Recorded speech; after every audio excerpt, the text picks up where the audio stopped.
भिवंडी तालुक्यातील वाहुली येथील पांडवगडावर नुकताच महाशिवरात्रीनिमित्त पांडवगड प्रतिष्ठानच्या वतीने महाशिवरात्री हा सण मोठ्या आनंदाने उत्साहाने अनेक साधू संतांच्या भावी भक्तांच्या उपस्थितीमध्ये महाशिवरात्री हा सण साजरा करण्यात आला आणि या शुभप्रसंगी अनेक साधू संत, गावातील ग्रामस्थ, पंचक्रोशीतील नागरिक, विविध राजकीय क्षेत्रातील नेते मंडळी, ज्येष्ठ श्रेष्ठ महिला पुरुष युवा तरुण यावेळी महादेवांचे दर्शन घेण्यासाठी उपस्थित होते। उपस्थित सर्वांचे पांडवगड प्रतिष्ठान, सकल हिंदू समाज, संयुक्त व्यवस्थापन समिती वाहुलीच्या वतीने सहर्ष स्वागत करण्यात आले व ज्यांनी यावेळी आपली उपस्थिती दर्शवली त्या सर्वांचे पांडवगड प्रतिष्ठानच्या वतीने सहर्ष स्वागत व मनापासून आभार देखील व्यक्त करण्यात आले। तसेच यावेळी उपस्थित मान्यवरांच्या वतीने मनोगते देखील व्यक्त करण्यात आली व पांडवगड प्रतिष्ठानच्या वतीने सर्व भावी भक्तांना महाशिवरात्रीच्या शुभेच्छा देखील देण्यात आल्या। तर चला पाहूया काही क्षणचित्रे। सच्चिदानंद भगवान की, भारत माता की, गंगा माता की, गो माता की, हर हर हर हर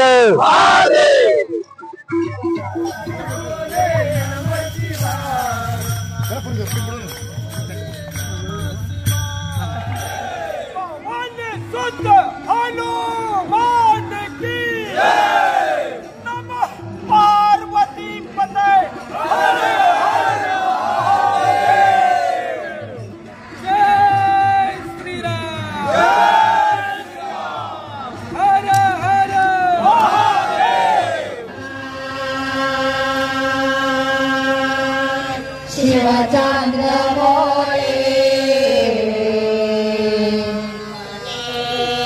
माथा मुगुटी जलाली, माथा मुगुटी जलाली, अरण्य सिंधू भवदुःखहारी,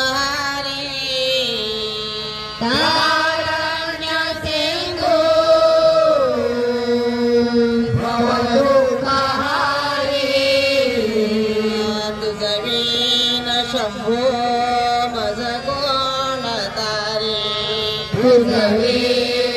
शंभो मज कोण तारे, ब्रह्मा गुरुर्विष्णू गुरुर्ब्रह्मा गुरुर्विष्णू गुरुर्देवो महेश्वरा गुरुर्देवो महेश्वरा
पांडवगडावर एकूणच हिंदूंची श्रद्धा खूप वर्षांपासूनची आहे आणि इथे हजारो हिंदू शिवभक्त सगळे येत असतात।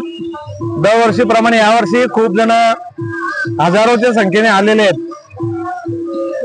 दैवी शक्ती म्हणून या ठिकाणी प्रत्यक्ष भगवान शंकराची पिंड आणि काही मूर्त्या इथे आपल्याला सापडलेल्या आहेत आणि त्या प्रशासनाने त्यांच्याकडे जमा केलेल्या आहेत।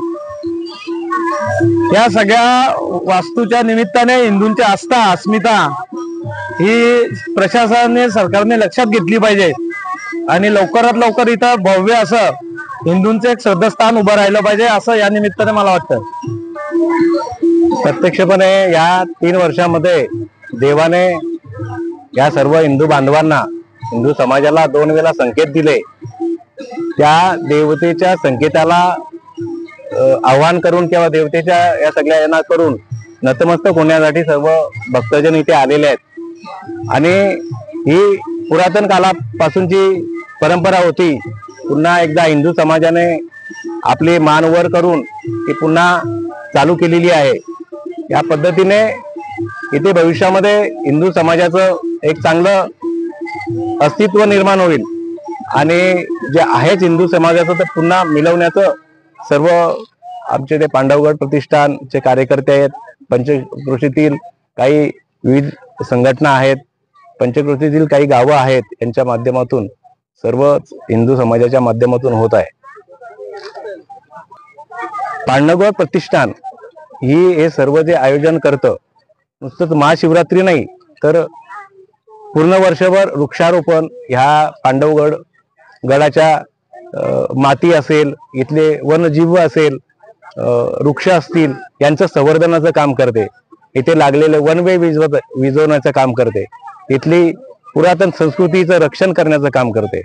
तर या परिसरातील जेवढे सुद्धा ह्या पांडवगड प्रतिष्ठानमध्ये जेवढे कार्यकर्ते आहेत, हे दिवस रात्र कधी वेळ पडेल तेव्हा एकत्र येत असतात.